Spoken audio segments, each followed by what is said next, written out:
Jukkal MLA తోట లక్ష్మీకాంతరావు సోమవారం ఉదయాన్నే తానే స్వతహాగా కారు నడుపుకుంటూ వెళ్లి ప్రజలను కలిసి వారి సమస్యలను తెలుసుకున్నారు. జుక్కల్లో అసంపూర్తిగా మిగిలిపోయిన ఆడిటోరియాన్ని పరిశీలించారు.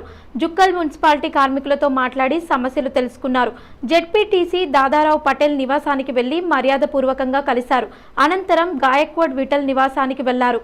అంబేద్కర్ చౌక్లో గల టిఫిన్ సెంటర్లో సామాన్యుల్లా అందరితో కలిసి టిఫిన్ చేశారు.